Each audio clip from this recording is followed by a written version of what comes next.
하나님의 자녀에게 왜 불행 문제 있는가? 반갑습니다. 전도자 여러분.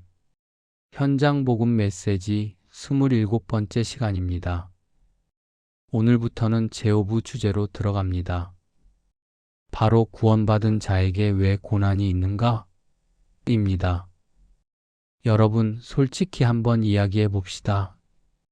예수 믿으면 만사형통합니까? 아무런 사고도 안 나고 병도 안 걸리고 자녀는 다 서울대 가고 사업은 대박만 터집니까? 현실은 그렇지 않을 때가 많습니다. 신실하게 믿는 장로님이 암에 걸리기도 하고 기도를 많이 하는 권사님의 가정에 부도가 나기도 합니다. 이때 불신자들은 조롱합니다. 예수 믿어도 별거 없네. 그리고 성도 자신도 흔들립니다. 하나님이 나를 사랑하지 않으시나? 내가 뭘 잘못했나? 오늘 제27과 하나님의 자녀에게 왜 불행이 있는가? 는 이 질문에 대한 하나님의 답변입니다. 결론부터 말씀드리면 성도의 고난은 불행이 아니라 축복의 또 다른 모습입니다. 오늘 이 말씀을 통해 문제 속에 숨겨진 하나님의 진짜 의도를 찾아내는 영적인 눈을 뜨시길 바랍니다. 본격적인 말씀에 앞서 구독과 좋아요, 알림 설정 부탁드립니다. 여러분의 클릭이 낙심한 영혼을 일으킵니다. 1. 서론 불신자의 불행 vs 성도의 불행. 먼저 구분을 해야 합니다. 불신자가 당하는 불행과 하나님 자녀가 당하는 불행은 겉모습은 같아도 본질이 완전히 다릅니다.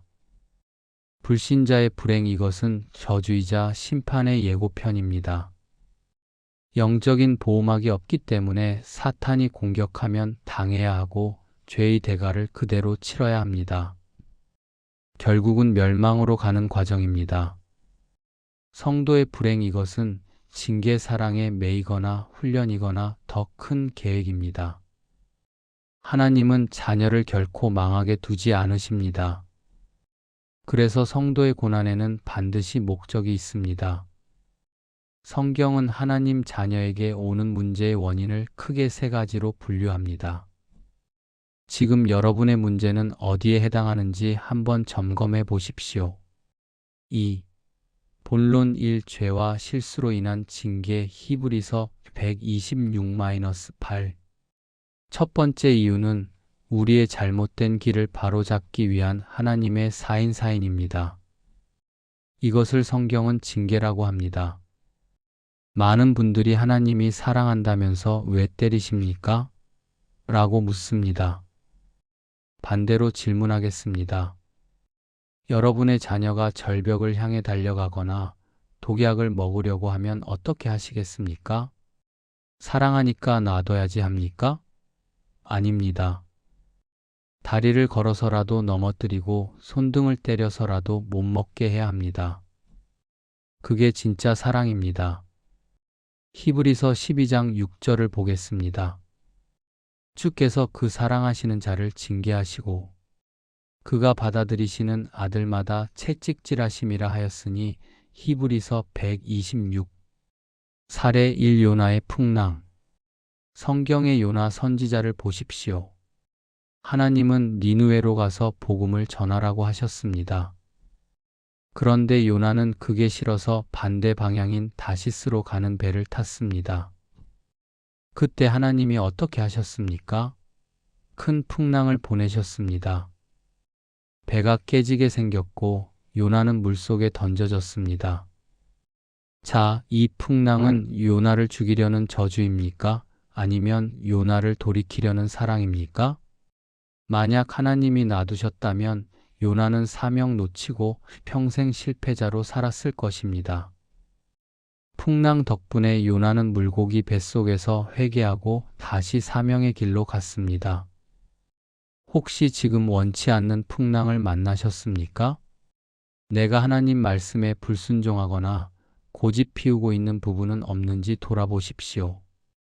그렇다면 그 문제는 재앙이 아니라 나를 바른 길로 인도하시는 사랑의 채찍입니다. 깨닫고 돌아오면 문제는 즉시 끝납니다. 3. 본론 이 하나님의 영광을 위한 계획 요한복음 91-3. 두 번째 이유는 나의 잘못이 없는데도 오는 고난입니다. 이것은 하나님의 하실 일을 나타내기 위함입니다. 요한복음 9장에 보면 날 때부터 맹인된 사람이 나옵니다. 제자들이 예수님께 묻습니다. 선생님, 이 사람이 맹인으로 난 것이 누구의 죄 때문입니까? 자기 죄입니까? 부모 죄입니까? 사람들은 항상 인과응보원인과 결과로 생각합니다. 내가 전생에 죄를 많이 지어서, 부모가 잘못해서. 하지만 예수님은 전혀 다른 대답을 하십니다. 요한복음 9장 3절입니다. 예수께서 대답하시되 이 사람이나 그 부모의 죄로 인한 것이 아니라 그에게서 하나님이 하시는 일을 나타내고자 하심이라. 요한복음 93. 사례 이 질그릇과 보아. 아무 죄도 없는 요셉이 노예로 팔려가고 감옥에 간 것은 그가 잘못해서가 아닙니다. 훗날 쌀을 팔아 전 세계를 살리고 이스라엘 민족을 구원하기 위한 하나님의 큰 그림 비그 픽처이었습니다. 어떤 성도님은 갑자기 암에 걸렸습니다. 술, 담배도 안 하고 정말 착하게 살았습니다. 그런데 이분이 병원에 입원해서 같은 병실에 있는 절망에 빠진 환자들에게 복음을 전하기 시작했습니다. 건강할 때는 바빠서 전도를 못했는데 아프니까 의사가 고치지 못하는 마음의 병을 앓는 사람들에게 예수를 전하게 된 것입니다. 그 병실이 교회가 되었습니다. 나중에 병도 치유받았습니다. 여러분의 고난이 이해가 안 되십니까? 그렇다면 질문을 바꾸세요. 하나님 왜입니까? why가 아니라 하나님 무엇을 하시려 합니까? 원나고 물으십시오. 그 고난을 통해 하나님이 영광 받으실 기막힌 계획이 숨겨져 있습니다. 4. 본론 3그릇을 준비시키는 훈련 베드로전서 17. 세 번째 이유는 우리를 더 큰 그릇으로 만들기 위한 훈련 트레이닝입니다. 하나님은 큰 축복을 주시기 전에 반드시 그 축복을 담을 수 있는 그릇인지 테스트하십니다. 베드로전서 1장 7절을 보겠습니다. 너희 믿음의 확실함은 불로 연단하여도 없어질 금보다 더 귀하여 예수 그리스도께서 나타나실 때에 칭찬과 영광과 존귀를 얻게 할 것이니라. 베드로전서 17. 사례 3독수리의 훈련. 어미 독수리는 새끼를 강하게 키우기 위해 둥지를 어지럽히고 새끼를 높은 절벽에서 떨어뜨립니다. 새끼 입장에서는 엄마가 왜 이래? 나 죽으라고? 하며 비명을 지릅니다. 하지만 땅에 닿기 직전에 어미가 날개로 받아 올립니다. 이 과정을 반복하면서 새끼는 날개에 힘이 생기고 결국 폭풍우를 뚫고 날아가는 제왕 독수리가 됩니다. 하나님은 여러분을 온실 속의 화초가 아니라 영적 군사로 쓰길 원하십니다. 그래서 때로는 물질의 어려움도 주시고 인간관계의 갈등도 주십니다. 그 과정을 통해 우리의 인격이 다듬어지고 믿음이 단단해집니다. 지금 힘드신가요? 하나님이 여러분을 업그레이드하고 계신 중입니다. 5.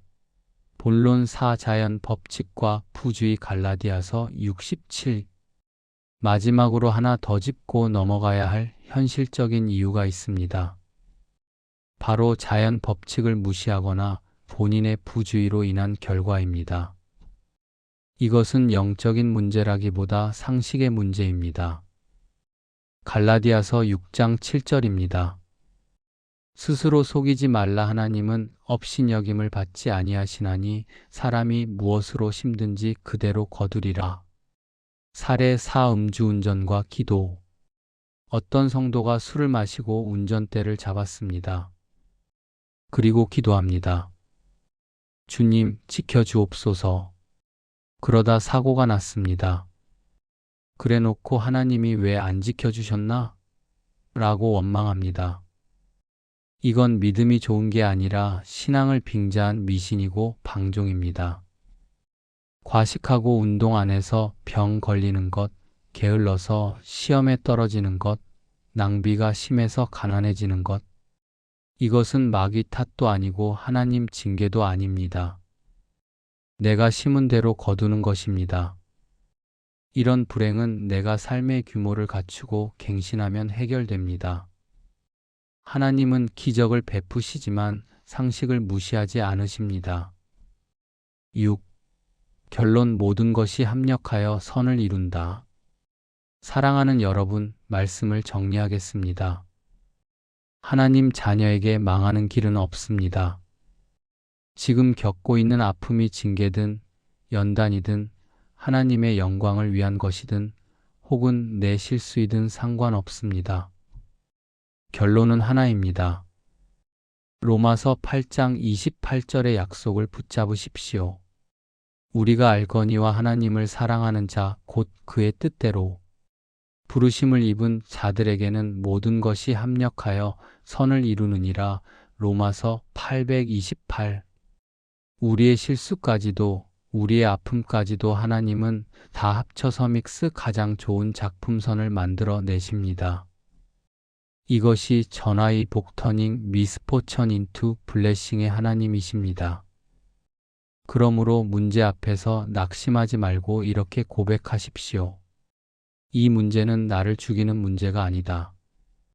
이 일을 통해 하나님은 나를 갱신시키고 더 큰 축복의 그릇으로 준비시키신다. 하나님 감사합니다. 문제를 보는 눈이 바뀌면 문제는 더 이상 문제가 아니라 축복의 발판이 됩니다. 7. 마무리 및 다음 강의 예고. 오늘 27과를 통해 고난에 대한 해석이 달라지셨습니까? 해석이 달라지면 인생이 달라집니다. 다음 제28과에서는 실패의 원인과 하나님의 계획에 대해 좀 더 깊이 들어가 보겠습니다. 그렇다면 나는 왜 자꾸 같은 문제에서 실패하는가? 반복되는 실패의 고리를 끊는 영적 비밀을 나누겠습니다. 오늘 말씀이 여러분에게 위로와 힘이 되었다면 구독과 좋아요 눌러주시고 댓글로 고난은 축복의 가면입니다. 나는 승리합니다. 라고 믿음으로 선포해 주세요. 다음 시간에 뵙겠습니다. 감사합니다. 엔딩 음악과 함께 제28과 예고 자막